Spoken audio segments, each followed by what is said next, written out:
esse agito das águas aí é o Senhor colocando tudo em seu lugar. Aleluia. Aleluia. Ele é mais poderoso do que o ruído dessas águas. Ele é mais poderoso do que essas grandes ondas do mar.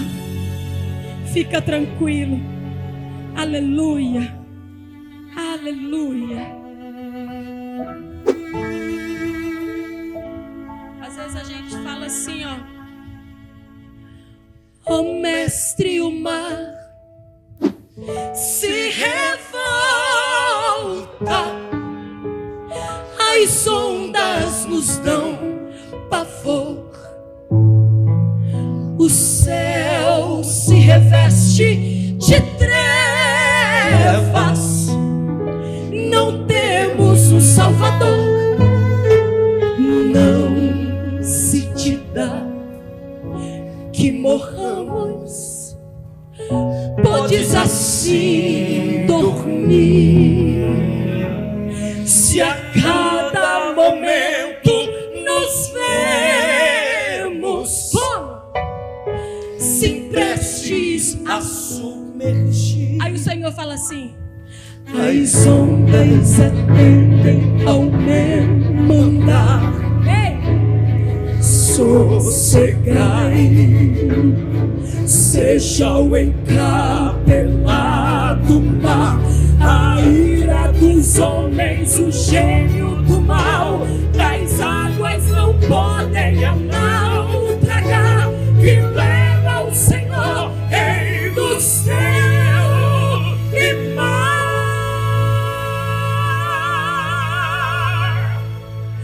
pois todos ouvem o meu mandar. Jesus está falando assim: sossegai, sossegai, convosco estou para vos salvar. Oh, glória a Deus.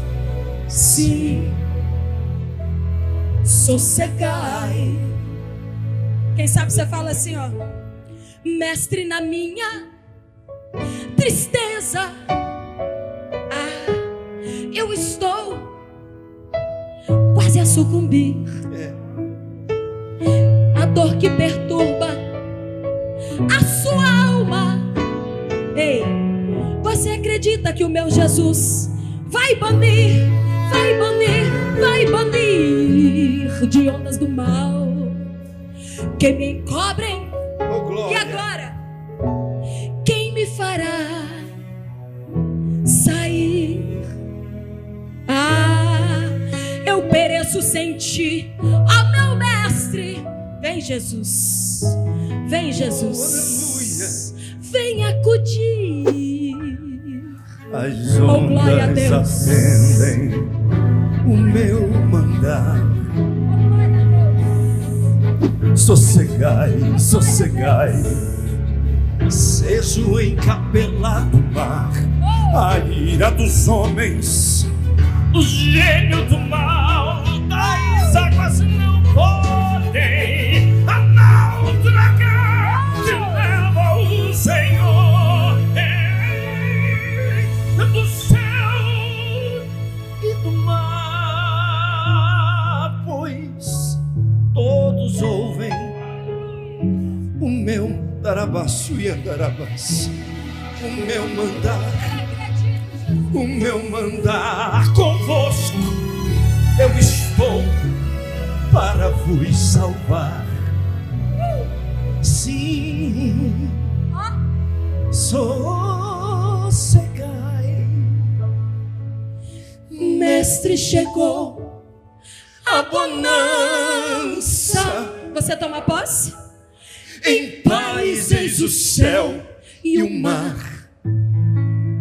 O meu coração goza calma, que não poderá findar. Fica comigo, ó meu mestre, dono da terra e céu, e assim chegarei bem seguro. Sabe onde? Ao porto todo destino meu. As ondas atendem ao meu glória. Sossegai, sejam encapelados. Não importa a ira dos homens, o gênio do mal, das águas não podem não tragar. Que leva o Senhor, Rei do céu e mar.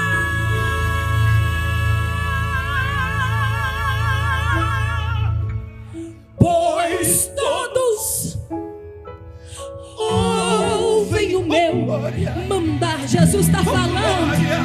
Sossegai, sossegai, convosco estou para vos salvar. Sim, sossegai. Escuta Jesus mais uma vez. Sim, ei, sossegai.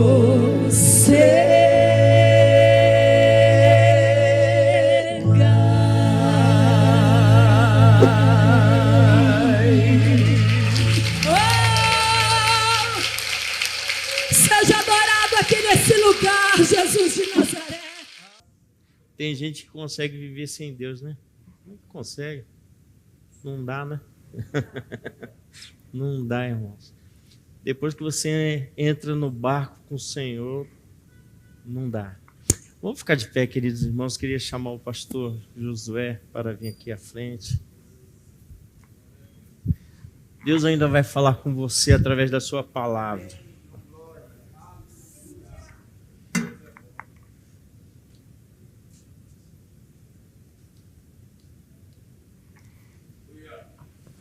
Eu pediria que você não conversasse, evitasse de andar em reverência à palavra do Senhor. Eu tenho certeza que Deus tem colocado no coração do pastor uma palavra de bênção, de vitória. E foi difícil para ele chegar aqui. Já tentou uma vez, não conseguiu, né, pastor? Faz uma semana que eu estou tentando. Então. Mas Deus aprove, né, irmãos? Operando Deus, quem pode impedir? Né? E eu tenho certeza que eu estava vendo ali, os irmãos vão comentando no canal no YouTube, os irmãos do Rio comentando que estão acompanhando o louvor, os cultos. Irmãos, talvez você não tenha noção aonde está chegando a nossa transmissão, né? Tem irmãos até dos Estados Unidos que estão pontuando, olha, nós continuo sendo membro da El Shaddai. Eu falei, amém, continua mesmo. E às vezes a gente olha um lugar tão simples. Pode sair alguma coisa boa aqui de Lodebar? Pode. Mas eu sei que Deus vai falar com você. Feche seus olhos. A paz do Senhor Jesus para a igreja. Amém. A Deus a honra, a glória, o louvor, toda adoração. Louva a Deus pela vida do pastor Elon. Uma alegria imensurável. Depois de aproximadamente uns 22, 23 anos, estar reencontrando. Cadê a pastora Eliuba? Eu nem conheço. Ah, ali. Amém. Glória a Deus, né? Casal abençoado, né? E eu fui agraciado por Deus, que há uns 20 e poucos anos atrás, em um culto que eu fazia dentro da minha casa, esse casal esteve ali, fazendo a obra de Deus junto com a gente ali, né? Tivemos a oportunidade ainda, né, de juntos também fazer outros trabalhos missionários no interior de São Paulo e rodar por aí, né? E é uma imensa satisfação. Louvo a Deus também por estar nesse altar aqui, só que bem mudado, depois de uns 22, 23 anos também. Eu estive aqui ministrando, na época eu era um garoto, na época do pastor Enéas, né, estive ministrando nesse altar aqui, e agora totalmente reestruturado, estamos novamente aqui, é um privilégio. Amém? Isaías 61, vamos lá então. Vou ler apenas um verso, amém? Diz-nos desta forma a poderosa palavra de Deus: o Espírito do Senhor Jeová está sobre mim, porque o Senhor me ungiu para pregar boas novas aos mansos, enviou-me a restaurar os contritos de coração, a proclamar liberdade aos cativos e a abertura de prisão aos presos. Amém? Tome o seu assento, glorificando e exaltando ao nome do nosso Senhor e Salvador Jesus Cristo. Queridos irmãos, como o pastor Elion, profeta de Deus, já citou aqui nesta noite na sua leitura, né? O profeta messiânico, quando ele falou, vamos ler aqui no livro do profeta messiânico, naquele momento Deus falou, você vai pregar aí.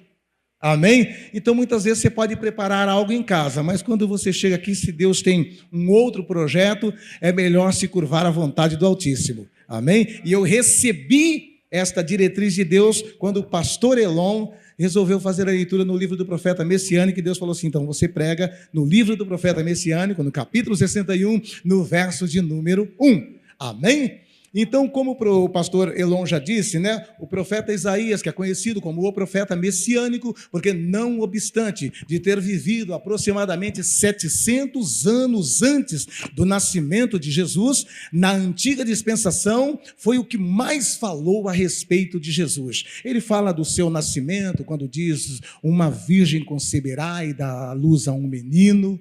Ele fala com riquezas de detalhes, até mesmo do ato da crucificação de Jesus, no capítulo 53, quando ele fala do Messias sofredor, e ele diz de uma maneira linda e poética, quem deu crédito à nossa pregação e a quem se manifestou o braço do Senhor, verdadeiramente ele foi subindo como renovo, como raiz de uma terra seca, não havia beleza nem formosura para que o desejássemos, era o mais indigno dos homens, maltratado, sofrido, porém ele levou sobre si nossas enfermidades e por suas pisaduras fomos sarados. Então, o livro do profeta Isaías, ele abrange toda a extensão do ministério de Jesus, desde o seu nascimento até a obra redentora na cruz do Calvário. E como ele é um profeta que fala com especialidade do Messias,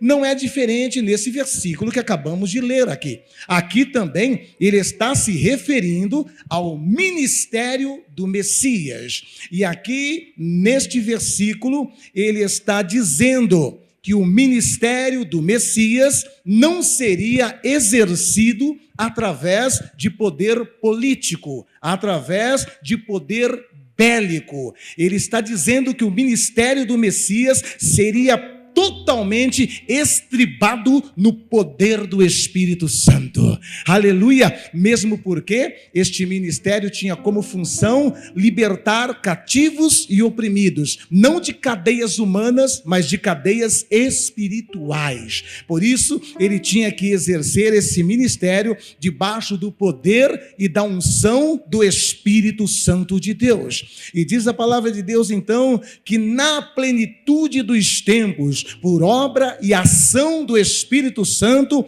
uma virgem concebe e dá à luz a um menino. E é informada que o nome desse menino deve ser Jesus. Jesus, ele viveu de uma certa forma anônima até os 30 anos de idade, fazendo exceção de uma passagem de quando ele tinha 12 anos, que foi esquecido no templo. Tirando isto, a ênfase do seu ministério está totalmente embasada após os seus 30 anos. Diz a palavra de Deus que, cumprindo seus 30 anos, ele vai até o seu primo, João Batista, que por Deus fora enviado como voz profética para preparar o caminho do Messias. Ele era a voz do que clama no deserto. E João Batista, batizando ali nas margens do Rio Jordão, nós vamos ver agora a segunda evidência de que o Espírito do Senhor Jeová era sobre ele. Por quê? A primeira evidência da ação do Espírito Santo no ministério de Jesus, nós vamos ver logo no ato da sua concepção, que foi dito que ela foi coberta pelo Espírito Santo, né? E se encontrou grávida. Agora nós vamos ver a segunda ação do Espírito Santo no ato do batismo. João Batista, um profeta reconhecidamente como profeta de Deus por todos os judeus, e até mesmo os escribas, fariseus e os sacerdotes da época temiam e respeitavam João Batista como um profeta de Deus. Ele batizando ali nas margens do Rio Jordão, de repente ele vê Jesus chegando. Ele sabia quem era Jesus porque tinha revelação do Espírito Santo. E então Jesus chegando até ele, se apresenta para ser batizado. E ele reconhecendo diante de quem ele estava, ele diz: eu não sou digno sequer de me curvar para desatar as alparcas dos seus pés, e tu vens a mim para que eu te batize. E Jesus diz: importa que se cumpra a ordenança divina. E aí então Jesus é batizado pelo seu primo João Batista. E ao ser batizado então, nós vamos ver esta evidência da ação do Espírito Santo em seu ministério. Quando ele acaba de ser batizado, João Batista vê o Espírito Santo descendo em forma corpórea de pomba sobre ele, e lá do alto uma voz brada: este é o meu filho amado, em quem me comprazo. Aleluia! Evidência de que o Espírito do Senhor Jeová estava sobre ele. Aleluia! Terminando o ato do batismo, mais uma vez vamos ver outra ação do Espírito Santo sobre a sua vida, porque diz que pelo Espírito ele foi levado ao deserto. Lembre-se de uma coisa agora, quero abrir um parênteses aqui. Geralmente, quando estamos no deserto, temos a sensação de ter caído num engodo de Satanás, temos a sensação que é o diabo que está fazendo tudo, que não temos força, que não temos poder, que não temos domínio. Mas a palavra de Deus diz que quem levou Jesus para o deserto foi o Espírito. E eu quero abrir um parênteses para você que está se sentindo em meio a um deserto. Saiba que nem todo deserto na vida do crente tem propósito de lhe destruir. Pelo contrário, propósito na vida de crente traz crescimento, traz aperfeiçoamento, traz experiência, traz intimidade com Deus. Aleluia! Deserto na vida de ímpio pode até matar, mas deserto na vida de crente não. Eu costumo dizer que o deserto é a forja de Deus. Todo grande homem de Deus, toda grande mulher de Deus foram forjados no deserto. Aleluia! E não foi diferente com Jesus também. Ele foi levado ao deserto. E ali ele passou 40 dias e 40 noites orando, jejuando, intercedendo por mim e por você, e se preparando para iniciar o seu ministério. E aí então, após esses 40 dias, jejuando e orando para fazer o seu ministério, ele volta para a sua terra natal. Natal não, né? Porque ele nasceu em Belém, mas vivia, né, em Nazaré, na Galileia. Ele nasceu lá no sul, mas vivia mais próximo da Banda do Norte. Ele era natal de Belém, mas vivia em Nazaré. E ele volta para Nazaré, após os 40 dias de oração e de jejum.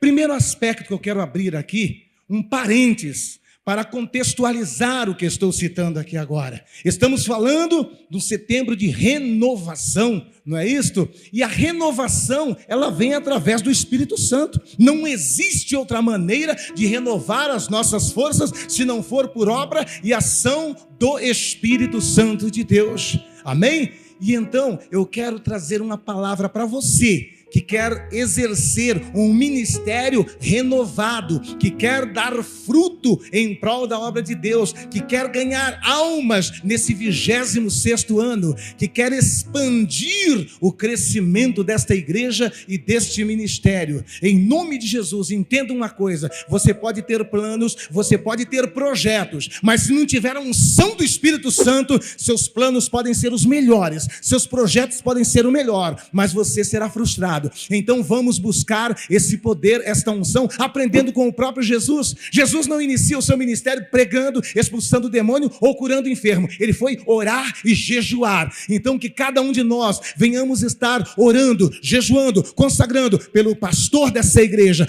pelo ministério, pelos departamentos, pois é isso que dará fruto, é isso que levará a cabo os projetos que Deus tem colocado no coração do pastor Elon. É a nossa oração, é a nossa preparação, seja qual for o exercício do teu ministério aqui, na palavra, no louvor, na intercessão, faça isso embasado na oração. Jesus nos ensina isso. Muitas pessoas, pelo fato de entrar em um seminário teológico, agora eu conheço de exegética, hermenêutica, homilética, agora eu sou um teólogo, um catedrático, agora eu já posso fazer a obra de Deus. É bom, todos nós precisamos estudar, todos nós precisamos aprender, porém Jesus nos ensina, antes do conhecimento tem que ter a unção, porque conhecimento sem unção não tem efeito.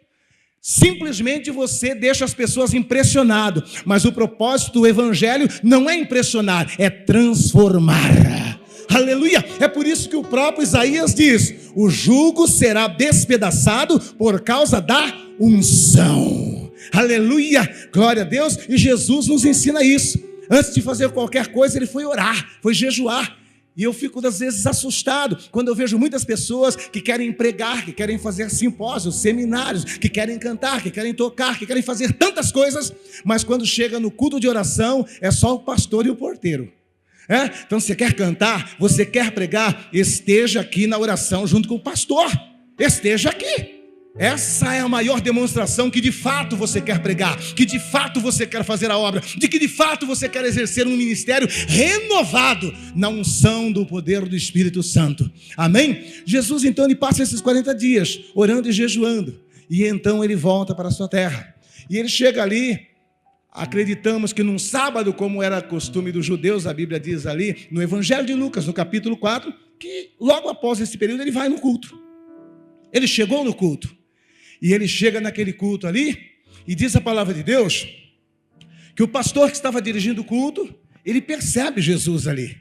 Não obstante de Jesus estar há 40 dias afastado, com certeza o Espírito testifica no coração dele. Olha, ele não abandonou a igreja não, viu? Ele estava orando, estava intercedendo, estava fazendo a sua parte. E eu creio que no decorrer daquele culto, imagina só, Jesus chegando de 40 dias de oração e jejum, eu creio que os olhos do pastor ficavam ofuscados.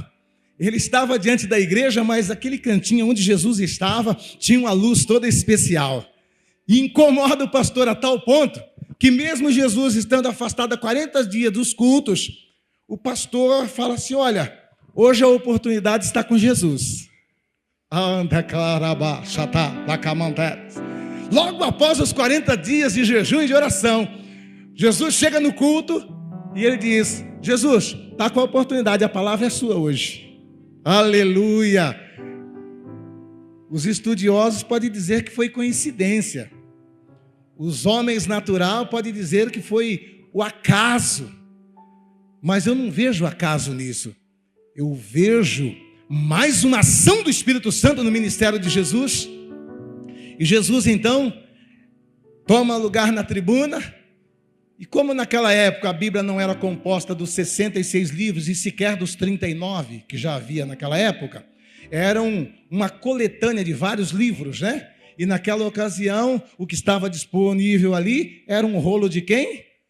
Do profeta messiânico. Aleluia! Você acha que era coincidência que naquele culto o rolo que estava disponível para a ministração era do profeta messiânico? É lógico que não. E então ele pega o rolo e fala: aqui está o rolo, Jesus. A oportunidade é sua. E Jesus pega o rolo do profeta Isaías. Naquela época, a Bíblia não tinha essa facilidade que temos hoje para localizar um texto específico. Ela não era dividida em capítulos e versículos como hoje. Era rolo e uma escrita contínua. O hebraico naquela época não tinha tanta pontuação.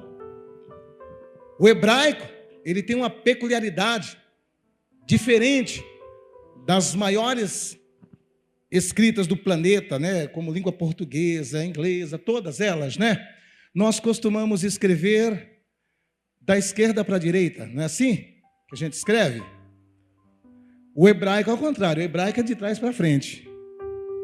O hebraico é daqui para cá. Sem capítulo, sem versículo, ele pega aquele rolo enorme. E era um rolo enorme, era grande o rolo.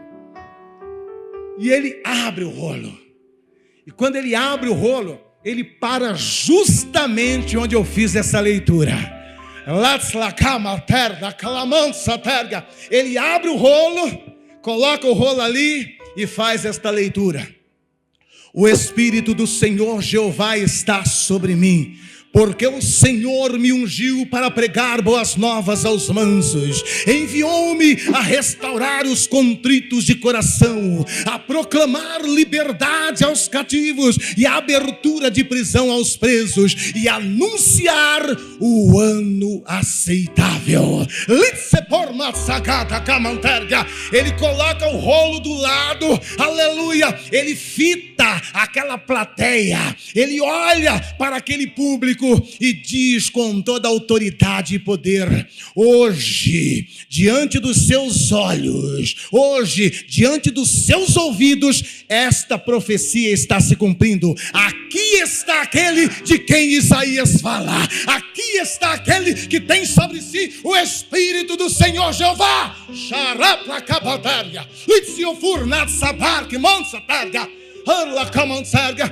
Eu fico imaginando, pastor Elon, a emoção deste momento, aleluia, o privilégio que esses tiveram e não souberam valorizar, não aproveitaram o dia da sua visitação. Por isso que nesta noite, cada um de nós venhamos valorizar este instante, venhamos valorizar este momento em que Deus nos concede, aleluia, glória a Deus. E ele começa a fazer a sua ministração. Aí você vai dizer assim: pastor, esse culto deve ter sido um Pentecostes, hein? O próprio Messias desvendando uma profecia e declarando que era dele quem Isaías falava. O culto deve ser um mistério tremendo.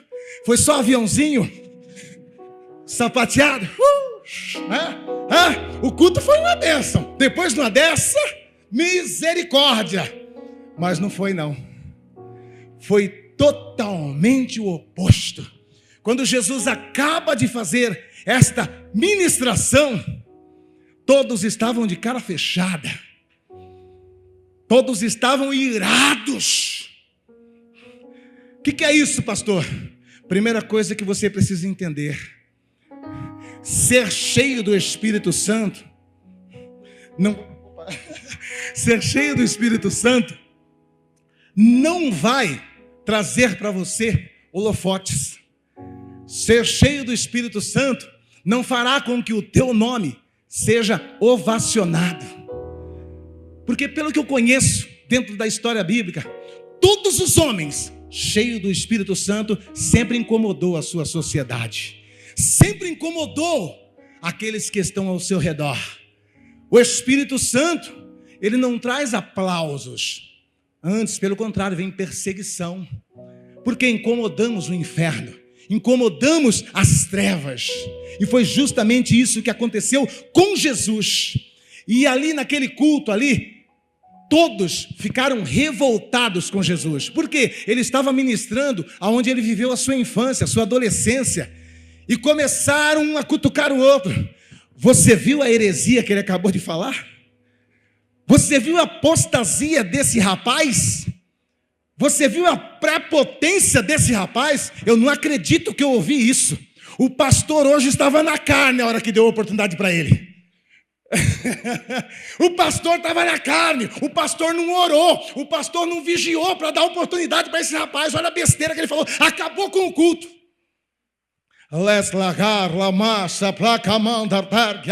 Aleluia.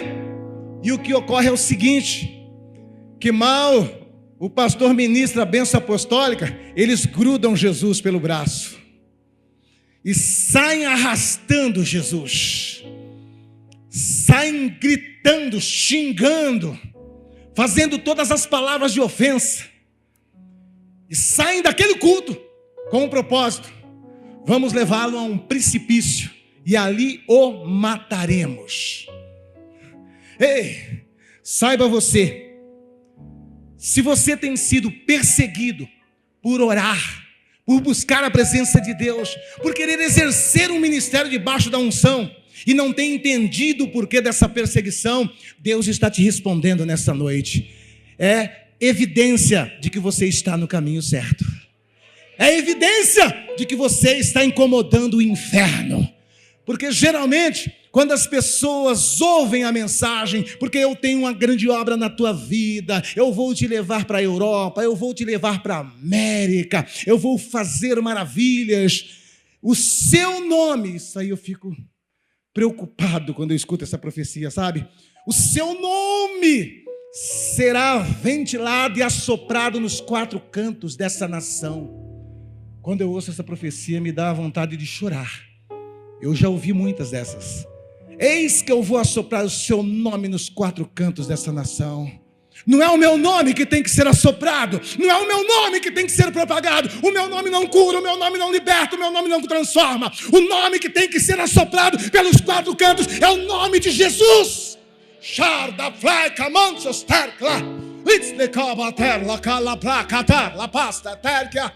Aleluia, glória a Deus. E ali então, eles chegam próximo ao precipício, e na tentativa de lançar Jesus, Jesus se esquiva, foi quase que uma ação física mesmo. Ele se chacoalha, se solta e sai pelo meio daquela multidão, da turba que queria o assassinar. E ali então, desta maneira, ele inicia o seu ministério. E nesses 3 anos e meio de ministério, nós vamos ver em todos os instantes a ação e obra do Espírito Santo no ministério de Jesus. A ação e obra do Espírito Santo em cada ato de Jesus. Por onde ele passava, verdadeiramente, os cativos eram libertos. Por onde ele passava, verdadeiramente, ele abria a vista dos cegos. Por onde ele passava, o leproso era purificado, o morto era ressuscitado. E por 3 anos e meio, vimos através dos evangelhos o cumprimento com riqueza de detalhes de todo Isaías 61:1. Se cumpriu no sentido literal. Todos viram isso. Porém, após os 3 anos e meio de ministério, como ele veio para isto, ele foi levado à cruz. E ali na cruz, às 3 horas da tarde, ele entrega o Espírito ao Pai e expira. E naquele instante, ele consuma o ato da obra redentora sobre a minha vida e sobre a sua vida. Aleluias! E mais uma vez, em ato contínuo, na madrugada de domingo, pela obra e ação do Espírito Santo, a terra não pôde o deter. A terra teve ânsias, sabe aquela ânsia de vômito? Foi literalmente isso, ele estava no seio da terra, mas quando chegou o momento, por ação do Espírito Santo, a terra teve que devolvê-la do seu seio. A terra teve que colocar ele de volta para fora, porque a morte não pode o deter. Aleluia, glória a Deus. Ele se levanta pelo poder do Espírito Santo, naquela manhã de domingo. Ele passa aproximadamente 40 dias ainda na região de Jerusalém, da Judéia. Diz a palavra de Deus que foi visto por mais de 500 pessoas nesses 40 dias. E aí então, vamos chegar agora em Atos 1. Em Atos 1, eu costumo chamar que ali está acontecendo a última reunião de obreiro que Jesus realiza, pastor Elon. Foi a última reunião de obreiro, Atos 1. Estavam todos ali reunidos ali, aproximadamente 500 pessoas nesta reunião. E até então, nós vamos perceber, pastor Gilson, que mesmo os discípulos tendo andado 3 anos e meio, tendo feito um curso de 3 anos e meio de teologia com Jesus, ainda não haviam entendido o propósito da vinda de Jesus aqui. Pela pergunta nós vamos perceber que eles estavam desnorteados ainda. Porque nessa última reunião, vamos agora fazer uma breve avaliação do contexto, pano de fundo, contexto político daquela época. Naquela época, Roma era um império mundial. Todos os países da região pagavam tributos a Roma. E qual o sonho de uma nação, senão a sua independência? Deixar de pagar impostos, deixar de trabalhar para o país que o domina. E não era diferente com Israel também. E nós vamos perceber o quê?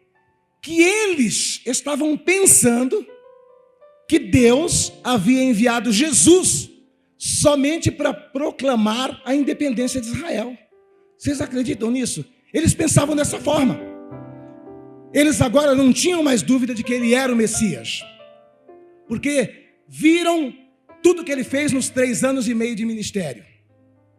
Agora viram ele vencendo a própria morte.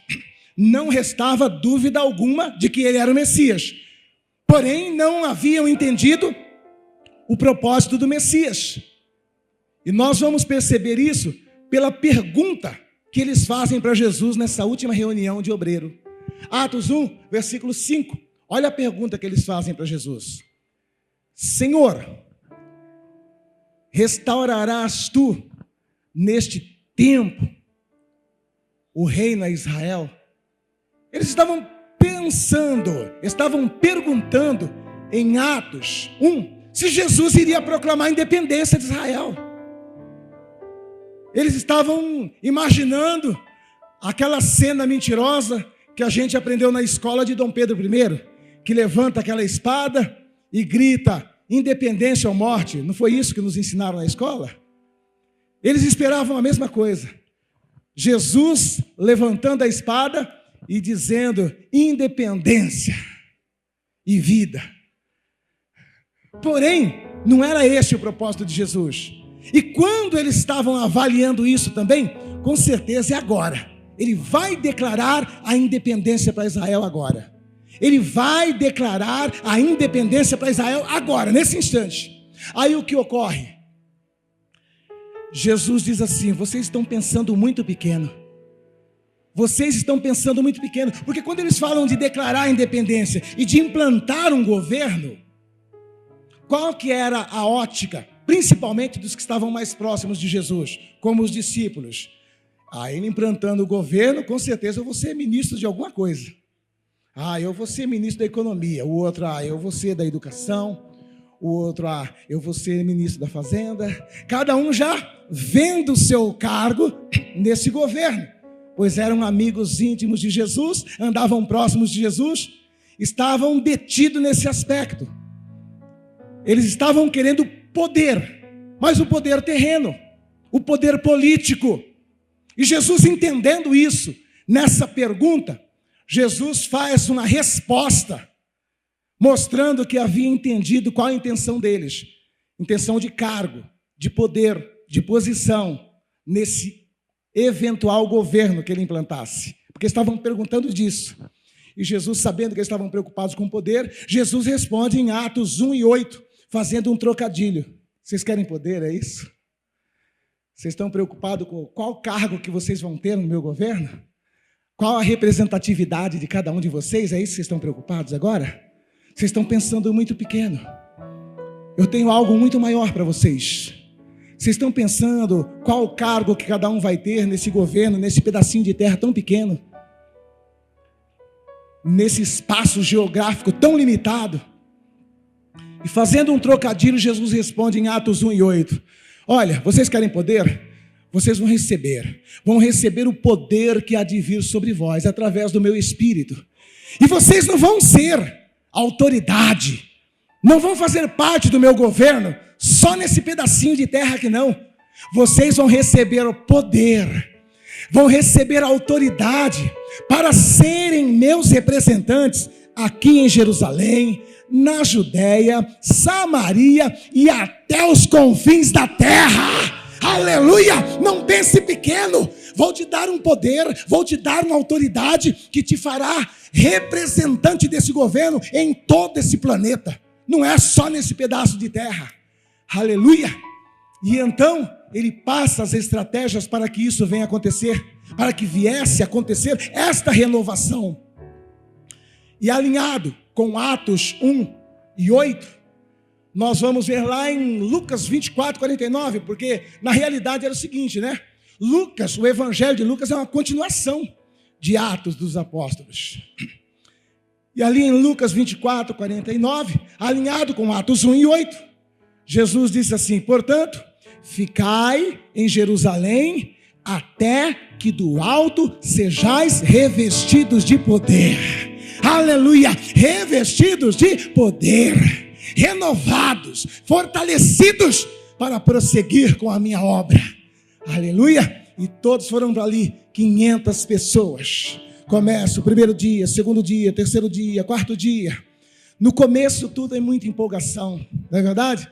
Pastor Elon, quantas pessoas que chegou aqui tão animada, empolgada, dizendo, conta comigo, pastor, estamos juntos, vamos fazer isso. E depois, quando chegou na hora, quando precisou, cadê? Não tenho tempo, não vai dar, estou indo para um outro projeto. Não é assim? O começo é muita empolgação. O começo é, estou aqui, conta comigo. Mas passa-se os dias, vai um, vai outro, vai outro. Assim foi também ali. 500 pessoas empolgadas. E foi reduzindo-se. Até chegar o dia de Pentecostes. O 10º dia. E no 10º dia, diz a palavra de Deus, que estavam em torno de 120. Ou seja, 380 já tinha vazado. Mas eram os 120 que Deus precisava. Amém? Eram os 120 que Jesus contava com eles. Aleluia! Glória a Deus. E diz a palavra de Deus em Atos 2. E cumprindo-se o dia de Pentecostes, foram vistos por todos línguas repartidas como que de fogo. O som como que de um vento veemente e impetuoso encheu a casa. Aleluia! E todos foram cheios do Espírito Santo. Aleluia! Todos cheios do Espírito Santo. Todos cheios do Espírito Santo. Aleluia! E era festa. Jerusalém estava abarrotado de pessoas. Gente de todas as regiões circunvizinhas. Haviam ali pessoas que falavam outros idiomas. E diz a palavra de Deus que era aproximadamente 9 horas da manhã. E aquele barulho ensurdecedor. E a multidão lá fora dizia, estão embriagados, estão bêbados. 9 horas da manhã, todos de cara cheia. Agora, eu quero abrir um parênteses aqui, para você ver a diferença que faz, quando eu vou fazer a obra de Deus na unção, no poder, renovado, e quando eu sou aquele crente medíocre. Sabe? Medíocre eu digo no sentido de querer só estar na média. Para mim eu estou na média. Não fique nessa não, de querer estar apenas na média. Nós não fomos chamados para estar na média.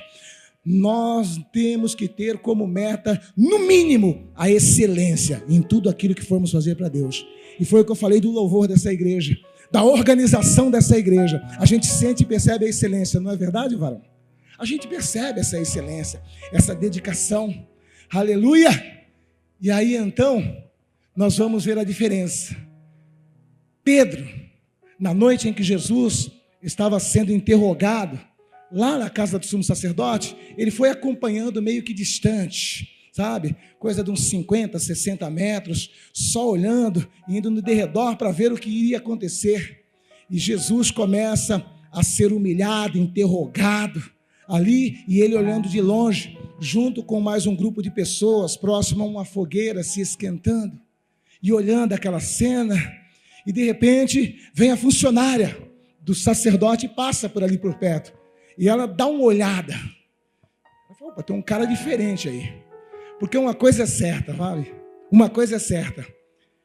Quem anda com Jesus, mesmo quando está lá fora, mesmo quando sai daqui de dentro, onde ele chega, as pessoas olham e falam, cara, você está aqui, mas você é diferente.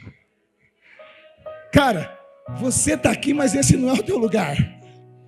Eu já tive essa experiência. Porque não obstante do meu avô ser pastor, Assembleia de Deus, Madureira, não obstante do meu pai ser um regente de coral, músico, não obstante da minha mãe ser dirigente do circo de oração, não obstante de todos os meus irmãos serem crentes, na minha adolescência, eu descambei, eu fui lá para fora. Eu passei 12 anos aprisionado por todos os vícios.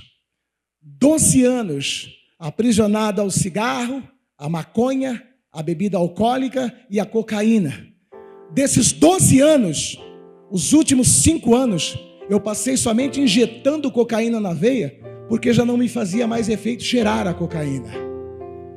E não obstante a esse quadro caótico e vergonhoso para meu avô como pastor, minha mãe como dirigente de círculo de oração e meu pai como regente de coral, minha mãe nunca deixou de orar um dia por mim. Aleluia. E eu já tive essas experiências como DJ fazendo baile.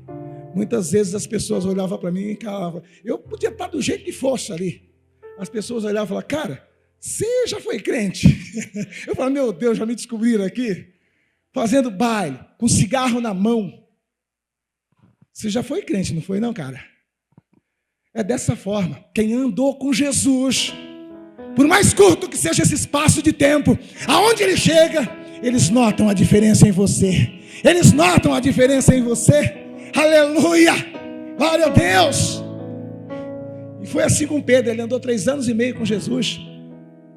A funcionária estava passando por ali, olhou, voltou. Opa, ei, você mesmo. Você andava com ele, não andava, cara? Fala para mim. Não conheço esse cara, mas você tem um jeito diferente. Não, você conhece ele. Eu já disse, não conheço esse cara, nunca vi mais gordo. Cara, mas você fala que nem ele.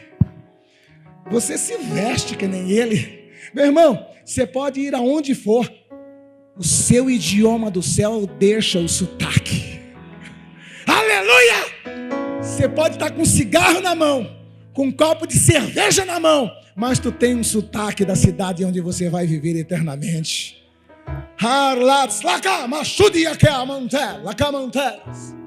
E assim foi com Pedro.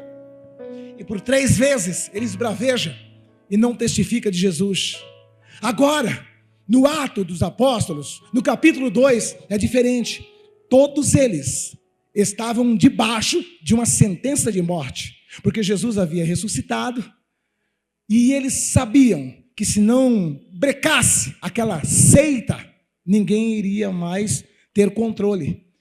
E os escribas, os fariseus, os sacerdotes tinham lançado um edito. A partir de hoje, onde pegar um seguidor desse tal de Jesus aí, mata, acaba. Estavam debaixo de sentença de morte.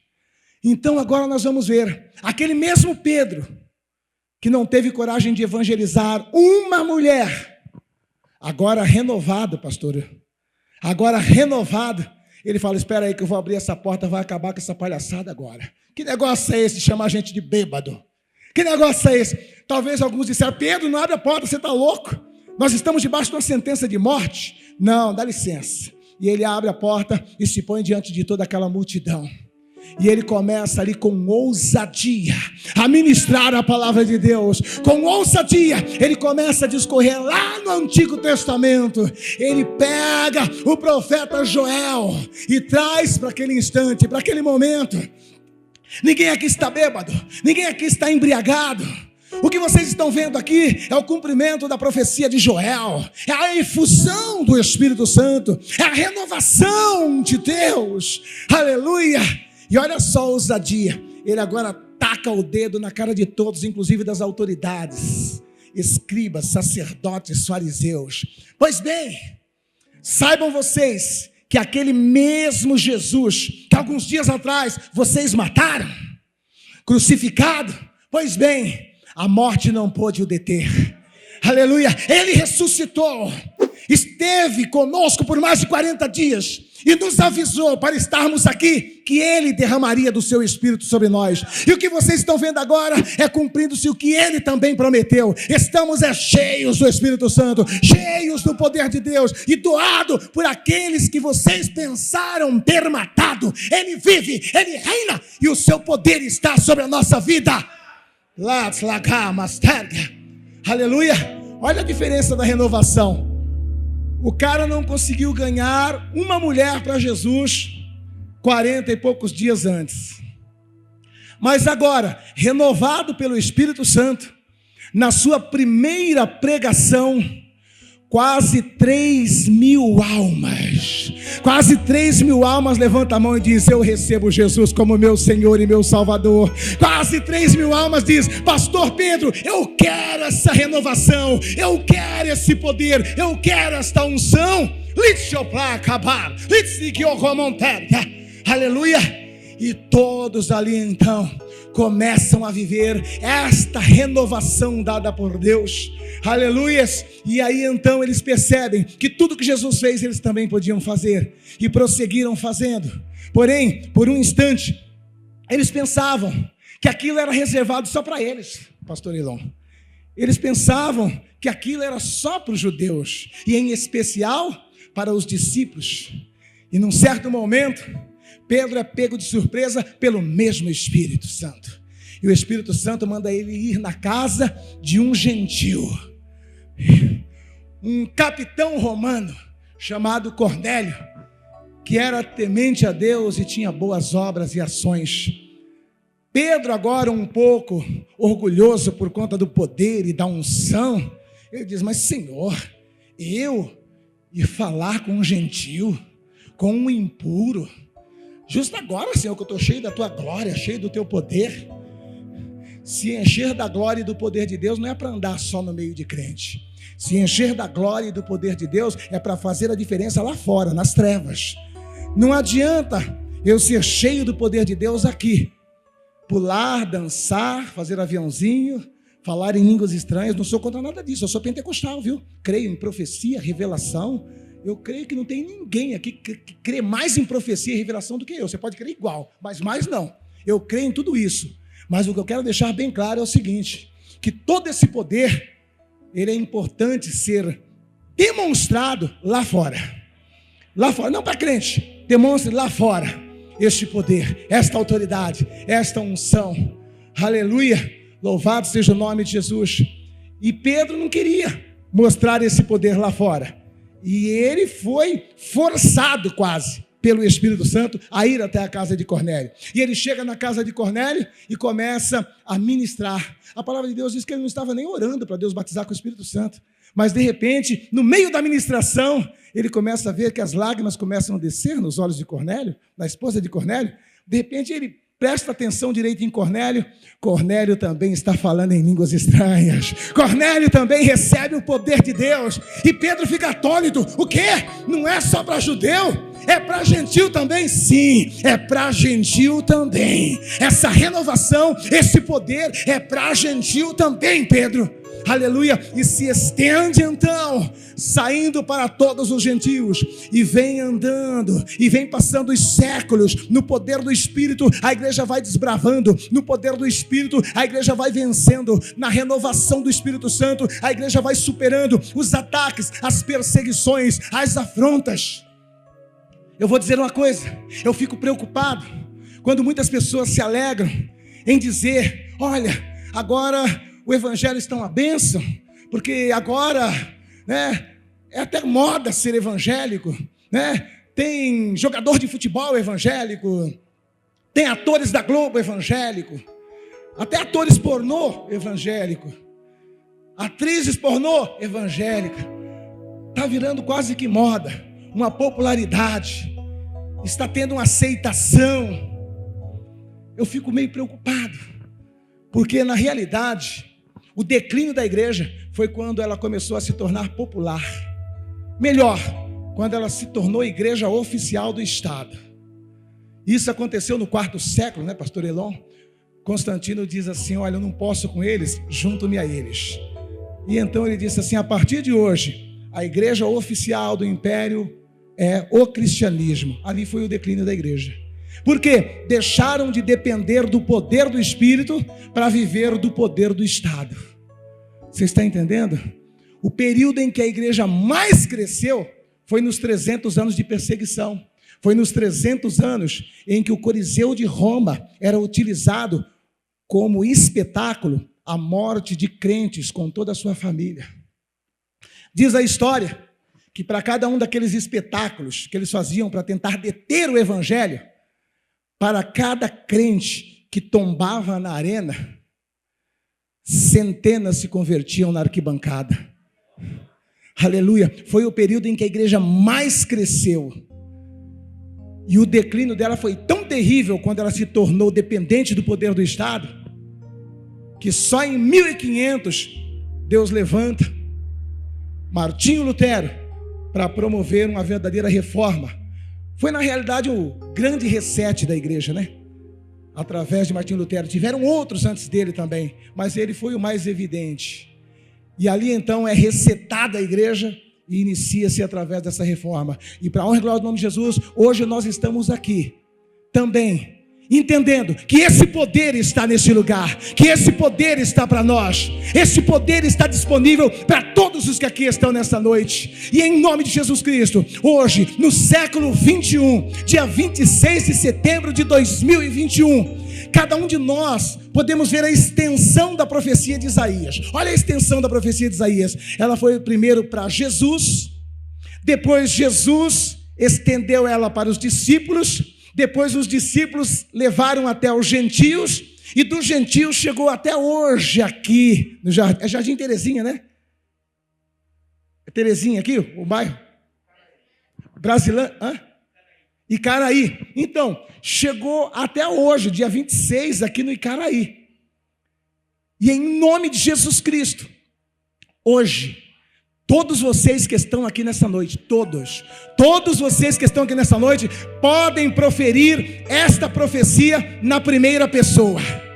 Todos vocês que estão aqui hoje, podem levantar a voz, levantar as mãos, levantar a cabeça, e vocês também podem dizer: o Espírito do Senhor Jeová está sobre mim, porque o Senhor também me ungiu para pregar boas novas aos mansos. O Senhor também me enviou para restaurar contritos de coração aqui no Jardim Icaraí. O Espírito do Senhor Jeová está sobre mim, porque o Senhor também me deu autoridade para libertar cativos, para abrir prisões. O Espírito do Senhor Jeová está sobre mim, e junto com o pastor Elon eu vou mudar este bairro. Junto com o pastor Elon eu vou fazer a diferença neste lugar, renovado pelo Espírito Santo, cheio dessa graça, cheio dessa unção. Cada um de vocês farão a diferença neste ano de 2021. Cada um de vocês vão fazer com que esta profecia também seja materializada na tua vida, no teu ministério, no teu chamado. Em nome de Jesus Cristo, eu profetizo esta unção, eu profetizo esta virtude, eu profetizo este poder. Levante a tua mão bem alto agora. Permita-me profetizar sobre a tua vida, bem alto mesmo, bem alto. Aleluia.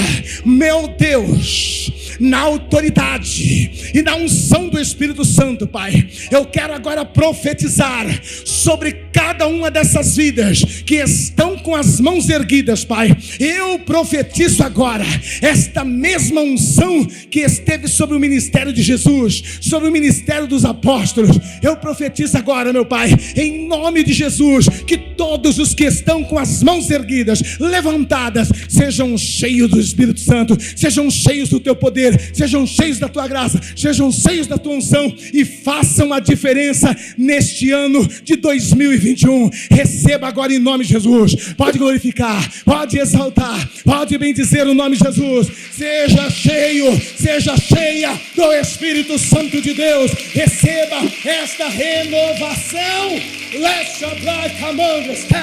Receba em nome de Jesus. Receba em nome de Jesus esta renovação. E vamos juntos com o pastor Elon, com a pastora Eliúba, vamos fazer a diferença.